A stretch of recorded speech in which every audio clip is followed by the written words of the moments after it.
네, 안녕하세요. 커피도사입니다. 네, 정말 오랜만에 제가 화면에 이렇게 나타나서 목소리로는 촬영을 했었는데 화면에 이렇게 나타났습니다. 저희 이제 매장을 이사 와가지고 여러 가지 유튜브 내용들을 올렸는데요. 가상화폐에 관련된 내용들만 올리다 보니까 되게 많은 분들이 연락이 왔어요. 노아가 카페 사장인데 왜 가상화폐 내용의 유튜브만 이렇게 올리냐 해서 오늘은 지난번 제 영상에도 말씀드린 것처럼 제가 왜 가상화폐에 대해서 빠지게 됐는지, 그리고 또 자영업자들이 왜 가상화폐를 공부하고 알아야 되는지, 가상화폐를 넘어서 메타버스에 대해서 왜 공부를 하고 이해를 해야 되는지 오늘 간략하게 설명을 드리도록 하겠습니다. 첫 번째, 제가 아버지랑 전에 매장에 있을 때 매일경제하고 한국경제라는 경제신문을 이렇게 자주 봤어요.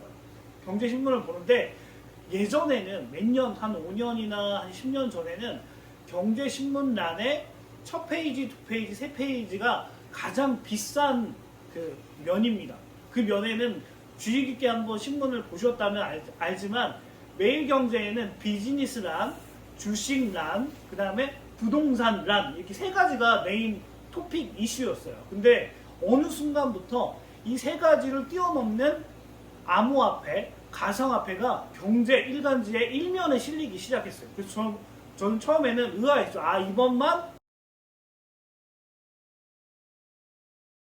이번 한 번만 그냥 암호화폐나 가상화폐가 이런 신문에 실리겠구나라는 생각을 하게 됐거든요. 근데 어느 순간부터 계속해서 그 경제지에 암호화폐에 관련된 내용이 첫 번째 면 아니면 두 번째 면에 실리기 시작하는 거예요. 그래서 왜 그럴까? 왜 경제지에 왜 암호화폐나 가상화폐에 대한 내용들이 토픽으로 제일 비싼 면에 왜 실리게 될까라는 궁금증을 갖고 그때부터 암호화폐나 가상화폐에 대해서 좀 공부하기 시작했거든요. 근데 그러다가 그러면 암호화폐나 가상화폐를 공부할 수 있는 컨텐츠나 이런 이슈가 뭐가 있을까 고민하다가 제가 아는 지인, 저희 고등학교 선배님께서 파이코인이라는 거를 알려주셨어요. 그래서 파이코인이 정말 이게 가짜인지 아니고 이게 사기인지, 정말 여러분들이 생각하는 것처럼 다단계 역할을 하고 사람들을 홀리는 건지 되게 궁금했거든요. 그래서 공부를 했어요. 책을 보고 암호화폐에 관련된, 가상화폐에 관련된 책들을 보기 시작했습니다. 근데 결론은 뭐 사기도 아니고요, 뭐 스캠도 아니고요. 개발자가 자기가 스탠포드 대학교에 나왔다고 그 어플에 보면 나와 있고요. 최근에는 스탠포드 대학교에서 후배들에게 입학이 아니라 기업 설명회를 했습니다. 그래서 자기 회사에, 자기가 이런 창업한 회사에 유저 수가 약 4천만 명이 모여 있는 정말 암호화폐에, 가상화폐에 정말 선두주자로 나갈 수 있는 충분한 기업이라는 걸 어떻게 보면 모교가 인정을 한 거고요. 되게 유수의 세계의 글로벌 회사들이 기업 설명회를 하러 왔는데 거기에 파이코인도 끼게 됐어요. 단지 자기가 스탠포드 대학교 출신의 박사라서 그런 게 아니라 거의 동등한 입장으로 기업 설명회에 진출했다는 것만으로도 저는 파이코인이 무한하게 가능성이 있다고 저는 보거든요. 또 그리고 암호화폐나 화폐에서 유저 수만큼 중요한 게 없어요.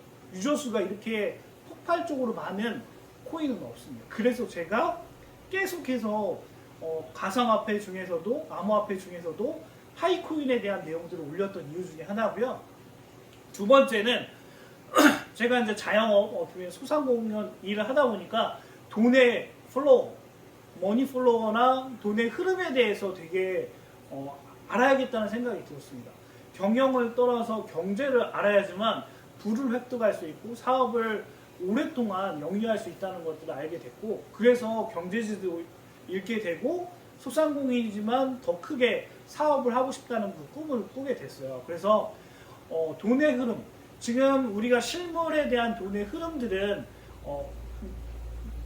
구체적으로 그냥 눈에 보이는 것들, 주식이라든지 아니면 뭐 경제지라든지 이런 걸 통해서 알 수 있지만 앞으로는 어떻게 돈의 흐름이 흘러갈까라는 것들을 고민하게 됐고, 그 고민의 끝은 결국에는 암호화폐와 가상화폐였습니다. 그래서 이제 두 번째로 제가 요즘 왜 거기에 빠졌는지 두 번째로 이제 설명을 드렸고, 세 번째는 결제 수단이 어떻게 보면 우리가 기업들이나 소상공인들이 이걸 운영하려고 하는 주된 목적이 대부분 이윤 창출이잖아요.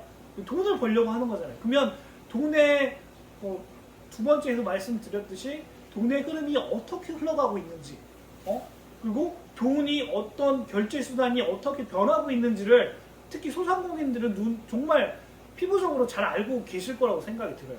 제가 10여 년 전에 카페를 처음 할 때는 현금들이 정말 많이 현금을 주고 커피를 사 먹는 분들이 되게 많았어요.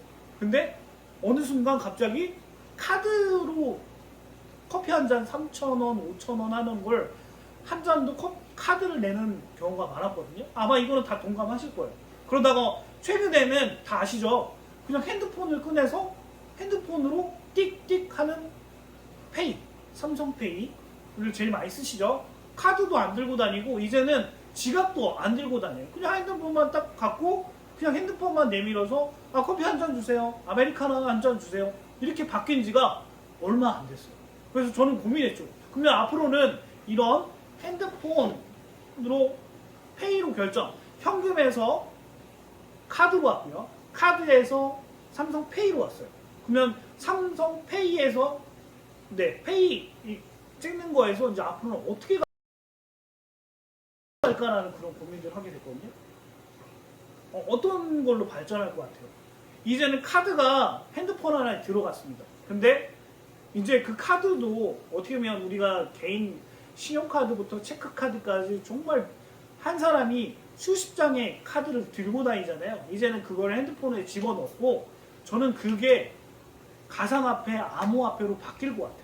실제로 그렇게 바뀌고 있고 또한 그 결제들이 되게 결제 수단들이 되게 발전하고 있어요. 그러면 어떤 암호화폐나 가상화폐를 쓰는 게 가장 좋을까요?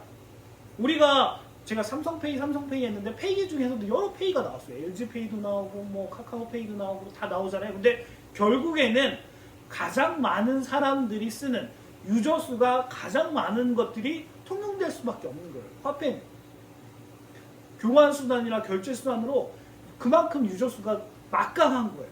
최근에 카카오 사태도 결국에는 독점이라고 말하지만 가장 많은 사람들이 한국 사람들이 카카오를 쓰기 때문에 이런 그 결과가 났잖아요. 저도 마찬가지로 이거하고 동일하게 파이코인이 정말 막강할 수밖에 없는 이유가 여기에 있는 거죠. 유저 수가 전 세계적으로 약 4천만 명이에요. 그리고 국내 유저 수만 150만 명이 넘습니다. 아마 10명 중에 한 명은 지금 파이코인을 하고 계시고요. 주변에서 그냥 농담삼으로 파이코인 아세요라고 한번 물어보세요. 대부분의 사람들은 알고 계실 겁니다. 그리고 실제로 채굴하고 계실 겁니다. 그래서 제가 파이코인에 대해서 영상을 담은 이유도 거기에 있었습니다. 제가 좀 이렇게 횡설수설하면서도 얘기를 했는데 아무튼 여러분들이 제가 왜 파이코인의 영상을 만들고 또한 이런 영상까지 찍는지를 한번 고민해 보셨으면 좋겠어요. 그래서 앞으로의 돈의 플로우, 머니 플로우는 어떻게 흐를 건지, 그리고 왜 이걸 알아야 되는지, 소상공인이 이걸 알아야 되는지 꼭 고민해 보셨으면 좋겠습니다. 오늘 영상은 여기까지고요. 많은 고민의 출발점이 되었으면 좋겠습니다. 그리고 자영업자분들이 가상화폐와 암호화폐를 꼭 공부하셨으면 좋겠습니다. 이상입니다.